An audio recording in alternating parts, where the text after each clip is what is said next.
ஹாய்ங்க, எல்லாத்துக்கும் வணக்கம். இன்றைக்கி நம்ம வெற்றிலை தீபம் முதல் வாரம் நான் ஸ்டார்ட் பண்ணியிருக்கிறேங்க.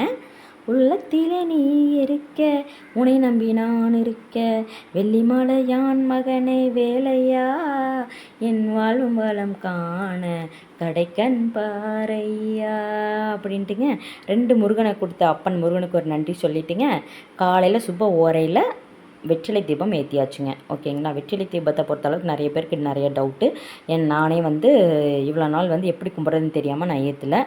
அப்புறம் நமக்கு என்ன தெரியுதோ எப்படி தெரியுதோ அந்த மாதிரி நம்ம கும்பிட்டுக்கலாம் சாமியை அப்படிங்கிறதுனால 6 வெத்தலையில் மஞ்சத்தூள் குங்குமம் வச்சு இந்த மாதிரி பூ வச்சுருக்குறேங்க. சரிங்களா. அரளிப்பூவும் செவந்தி பூவும் நான் வச்சுருக்கிறேன்.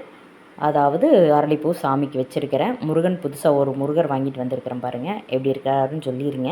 முருகனாகவே அழகு தான், பரவாயில்ல. இருந்தாலும் எப்படி இருக்கிறாருன்னு சொல்லிடுங்க கொஞ்சம்.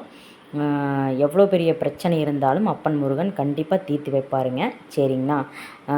என்னென்னு கேட்டிங்கன்னா, எனக்கு செகண்ட் பேபி கண்டிப்பாக புள்ள தான் பிறக்கும் அப்படின்னு சொல்லி எல்லோரும் சொன்னாங்க. நானும் அதை தான் நம்பினேன். பொண்ணு தான் வேணும்னு நினச்சோம். ஆனால் நான் தான் மறுபடியும் ரீஎன்ட்ரி கொடுப்பேன் அப்படின்னு சொல்லிட்டு முருகன் வந்துட்டாருங்க. அவரோட அருளால் பிறந்த குழந்த விஷாக நட்சத்திரங்க.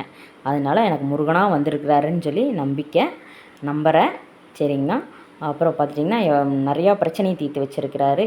நம்ம கும்பிடும்போதே எத்தனை பிரச்சனையை தீர்த்து வச்சுருக்கிறாருன்னா, சரி வெற்றிலை தீபத்தை ஏற்றுவோம் அப்படின்னு சொல்லிட்டு நானும் எவ்வளோ நாள் ட்ரை பண்ணேன். என்னால் முடியல. அதனால் இந்த வாரம் எப்போ ஏற்பட்டாவது நம்ம கஷ்டப்பட்டு போட்டுடலாம் அப்படின்னு சொல்லிட்டு போட்டாச்சுங்க. சுப ஓரை 6 to 7 எனக்கு சொன்னாங்க.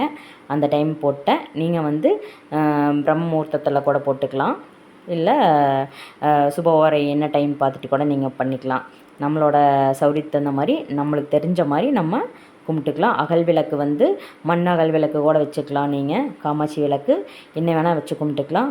உங்களுக்கு என்ன பிரச்சனை இருந்தாலும் முருகனிடம் கோரிக்கை வச்சு கண்டிப்பாக வெற்றிலை தீபம் ஏற்றுங்க. கண்டிப்பாக நிவர்த்தி பண்ணுவார். எல்லா பிரச்சனையும்